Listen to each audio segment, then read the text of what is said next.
Best varicose veins చికిత్సనే పొందండి. నొప్పి లేని చికిత్స కోసం సంప్రదించండి ఎబిస్ హాస్పిటల్. నమస్తే రమ్మగారు. నమస్తే జయ. ఏదైనా మంచి కథ చెప్పుకుందామండి. పూర్వం ఒక ఊర్లో వెంకటావధాన్ గారిని చాలా గొప్ప పండితులు ఉండేవారు. ఆయనకి చక్కటి 4 కుమారుల తర్వాత ఒక బహు చక్కటి కూతురు పుట్టిందట. వీళ్ళకి శారద అని పేరు పెట్టుకున్నారు. వీళ్ళ భలే తెలివిగలది, చాలా తెలివైంది. అన్నయ్యలు చదువుకుంటూ ఉంటే ఇంట్లో అవి విని పిల్ల కూడా వచ్చేసేది. అంత తెలివైనది. అంత తెలివైంది. పిల్లకి 9-10 ఏళ్ళు వచ్చాక ఈయనకి చక్కగా చదువుకున్న పిల్లకి మంచి అందమైన వరుడు కావాలి, మంచివాడు తెలివైన వాడు కావాలని బాగా వెతికి సంబంధాలు 10 ఏళ్ళకి చేసేవాళ్ళుగా 12 ఈడేరే లోపల వివాహాలు చేసేసే కాలం అన్నమాట. వెతికి దూర గ్రామంలో ఒక సంపన్న గృహస్థు గారి కుమారుణ్ణి చూశారు. ఆయన మహాపండితుడు, సంపన్నులు. పిల్లవాడి పేరు సూర్యశాస్త్రి. ఎంత అందమైన వాడో, 16 ఏళ్ళ వాడు. మహా అందంగా ఉన్నాడు, కుమారస్వామి వల్లే ఉన్నాడు. ఆ అందానికి పడిపోయి ఈయన పిల్లనిచ్చి పెళ్లి చేస్తామని సంబంధం కుదుర్చుకున్నారు. చక్కగా వివాహం అయింది. పిల్లకి 10 ఏళ్ళు, పిల్లవాడికి 16 ఏళ్ళు. వివాహం అయింది. అప్పుడే పిల్లని పంపరు కదా, ఉంచుకుంటారు వాళ్ళ దగ్గర. ఒక 4 సంవత్సరాల పాటు ఆ పిల్ల అప్పుడప్పుడు అత్తారింటికి వచ్చేది. కానీ ఆ పెద్దగా దూరదేశం, దూరం కూడా. 1-2-3 సార్లు అమ్మాయి వచ్చింది ఏవో నోములు తీర్పించడానికి, లేదా వాళ్ళ అమ్మ వచ్చేది, కుర్రవాడి తల్లి. పెద్దగా భార్యతో అతనికి స్నేహం ఏర్పడలా, చూడలేదు కూడా పెద్దగా. ఒక 4 సంవత్సరాల తర్వాత పిల్ల పెద్దదైందని ముహూర్తాలు అవి పెట్టుకోవచ్చని వాళ్ళు చెబితే బయలుదేరి పిల్లవాడు వచ్చాడు. కుర్రాడు వస్తే వాడి అందానికి వీళ్ళు అసలు ఎంత మైమరిచిపోయారు, ఎంత బాగున్నాడు. అయితే ఏమైంది, భోజనాలకు దేమో కూర్చున్నారు, మాట్లాడుకుంటుంటే వీళ్ళు బావమరుదులు 4 బాగా చదువుకున్నవాడు. సూర్యశాస్త్రికి విద్యాగంధమే లేదు. అతని తండ్రి పెద్ద సంపన్న గృహస్థు, పండితుడు. ఆయన శాస్త్ర చర్చల్లో అక్కడ ఉండేవాడు. అతని కొడుకుని చదివించే ప్రయత్నం ఆయన చేయలే. ఉన్నాయి వాళ్ళకి సంపదలు, పెద్ద చదువు మీద ఆసక్తి చూపించలేదు పిల్లవాడు, వదిలేశారు. వాళ్ళు ఆ మాట ఈ మాట మాట్లాడి ఏదో శాస్త్ర చర్చ చేసి, మీరేమంటారండి బావగారు అంటే, అతను నన్న అబ్బాయి అన్నాడు. అబ్బాయికి ఏం తెలుసు, తెలియతే ఆ చెల్లెలు ఈ పిల్ల ఉంది కదా, అప్పటికి ఓ 14-15 ఏళ్ళు వచ్చినాయి, 14 ఏళ్ళు వచ్చినాయి. పిల్ల వీటిలలో మా ఈ చర్చల్లో పాల్గొంటూ అవునని కాదని, కాళిదాసు చెప్పింది అది కాదని, భారవి చెప్పింది ఇది కాదని, ఇలాంటి మాటలు మాట్లాడుతూ భర్తకి విద్యాగంధం లేదని పిల్లకి తెలిసిపోయి పక్కపక్క ఏమందంటే, పాలాస కుసుమం రథ అన్నది. పాలాస కుసుమం అంటే మన ఫ్లేమి అని చెట్లు ఉంటాయి చూడు, అగ్నిపూలు అంటారు. పెద్ద చెట్టు, చాలా పెద్ద చెట్లు, ఎర్రటి పువ్వులు పూస్తాయి. ఆ పువ్వు ఊరికి అందమే, దానివల్ల ఏముండదు, దానికి వాసన ఉండదు, అది పూజకు పనికిరాదు, ఎందుకు పనికిరాదు, పువ్వు మాత్రం అందంగా ఉంటుంది. ఇతను కూడా అలాంటి వాడే, చూపులకే అందగాడు అనేసరికి అతను చాలా అందరు నవ్వారు. తర్వాత సర్దుకున్నారు. కానీ భలే అవమానపడ్డాడు. ఇంత మాట అంటుందా వాళ్ళందరి ముందు. అతనికి తనకి చదువు లేకపోవటం వల్లే ఈ మాట అనిపించుకున్నానని అనిపించింది. తను అన్నదని స్పష్టంగా నీకేం రాదని అంటోందని తెలిసిపోయింది. కానీ చదువు లేదు అనేది చిన్నతనం వచ్చేసింది. అక్కడి నుంచి ఇంటికి రాకుండా అట్నుంచి అట్టే కాశీకి ప్రయాణమై వెళ్ళిపోయాడు చదువుకోవటానికి. ఒక మహాద్భుతమైన గురువు గారు ఉన్నారని తెలిసి వెళ్ళి ఆయన పాదాలు పట్టుకున్నాడు. నన్ను చదివించండి, నాకు విద్యాగంధం లేదు, చదువుకోవాలి, చదువే ఇంకా నాకు రెండోది లేదు అనేసరికల్లా ఆయన అన్నాడు, చక్కగా ఉన్నాడు, చూపులకు బాగున్నాడు కదా, సరే ఏమిటో ఇంత హైరాన్ ఏమిటయ్యా, నిదానంగా చదువుకుంది కానంటే, కాదండి చదువు తప్ప నేను రెండో పని చేయను, చదువే కావాలి నాకు అనేసరికి సరే పద లోపలికి వెళ్దామన్నాడు. లోపలికి వెళ్దామంటే సరే లోపలికి వెళ్ళాడు. ఇంట్లోకి వెళ్తే గురువు ఇతను మంచి ఆజానుబాహు, పొడుగాటివాడు. వంటింట్లో నుంచి పెరట్లోకి వెళ్ళే గుమ్మం పడేయాలని తగిలింది. నెత్తి రాసుకుంటూ దొడ్లోకి వెళ్ళాడు, స్నానం చేసి వచ్చాడు. మళ్ళీ అదే గుమ్మంలో నుంచి రావాలి. మనమైతే ఏం చేస్తాం, వంగుతాం. మళ్ళీ తగిలింది.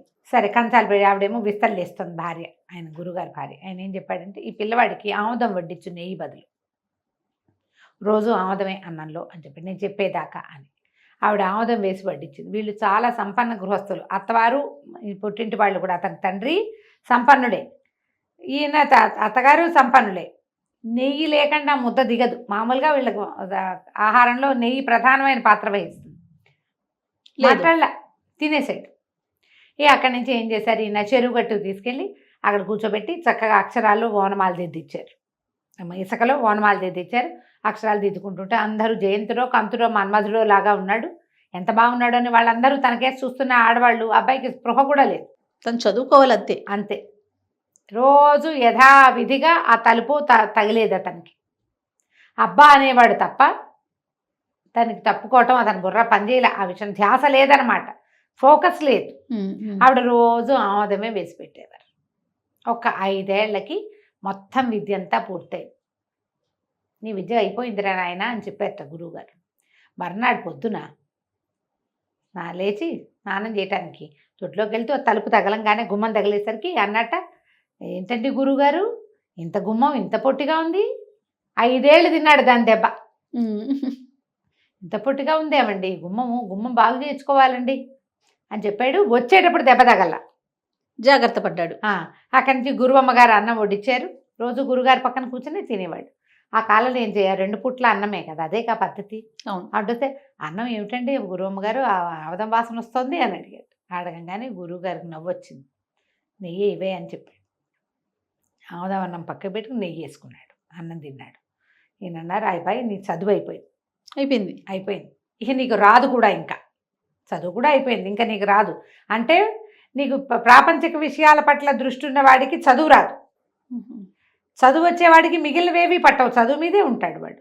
ఫెసిలిటీస్ అక్కర్లా వాడికి, చదువే. ఇప్పుడు బాగా చదువు రావడానికి ఎక్కువ కారణాల్లో పెద్ద ప్రధానమైన కారణం ఫోకస్ లేకపోవటం, అంతే. వేరే విషయాల మీద ఉంటుంది, దీని మీద ధ్యాస లేదు. నువ్వు ఇంక ఇంటికి వెళ్ళిపోవచ్చు చెప్పారు. చెప్పితే సరే మర్నాడు బయలుదేరి గురుగారు అనుజ్ఞ తీసుకుని కాశీ గంగని అప్పుడు కావళ్లలో తీసుకుని వెళ్ళేవాళ్ళట. గంగకు ఆవిడ ఎత్తుకుని బయలుదేరాడు. మొదట అత్తవారి ఊరే తగులుతుంది ఇంటికి వెళ్ళేటప్పుడు. ఎన్ని రోజులు ప్రయాణం చేస్తుంటాడు ఆయన ఆ కాలంలో. సరే అత్తవారింట్లో ఊర్లోకి ప్రవేశిస్తే సరే అక్కడ పెద్ద చెరువు ఉంది, ఆ చెరువు గట్టు మీద విడిది పెట్టుకున్నాడు. ఆగాలి, 2 పూటలు ఆగాలి కదా. కావిడి అది దించుకున్నాడు, స్నానం సంధ్య చేస్తే ఆ ఊళ్ళో అప్పటికి అంతకుముందు బావమరుదులు కొంచెం చిన్నవాళ్ళు కదా, 5-6 ఏళ్ళ నాడు. ఇప్పుడు బాగా మంచి పేరు తెచ్చుకున్నారు, బాగా సెటిల్డ్గా ఉన్నారు వాళ్ళు. చెరువుకి సంధ్యావందనానికి వచ్చి ఇట్లా ప్రవరాక్షుడిలాగా వెలిగిపోతున్నాయి తను చూసి, మా ఇంటికి రండి సాపాటి కానీ భోజనానికి రండి అని తీసుకుపోయారు. భోజనం మా ఇంట్లో గుర్తుపట్టారా వాళ్ళు? గుర్తుపట్ల.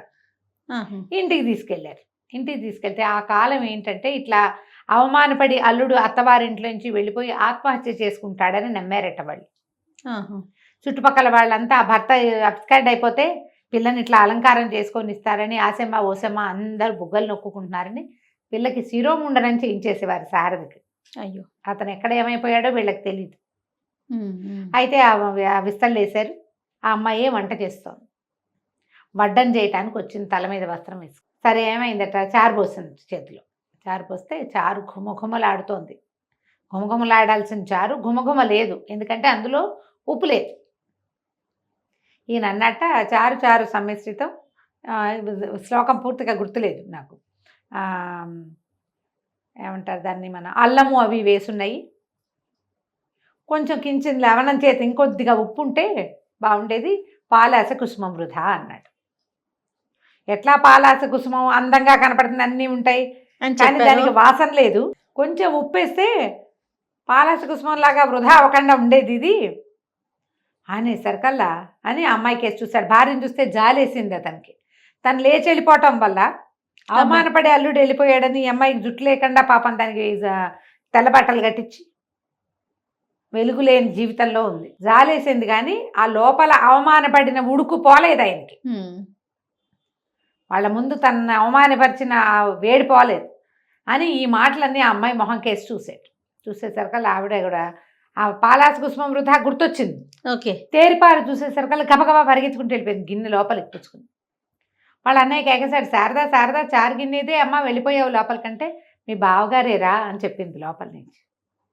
వాళ్ళు ఆశ్చర్యపోయారు. ఒక్క అక్షరం రానివాడు ఇంత జ్ఞానిగా చెప్పటం ఏంటి, ఇంత జ్ఞానం, ఇంత పండితుడు అవటం ఏమిటి, ఎంతో ఆశ్చర్యపోయారు.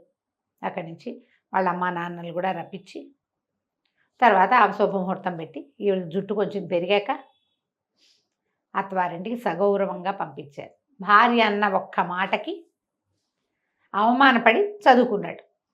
పండితుల కాలం.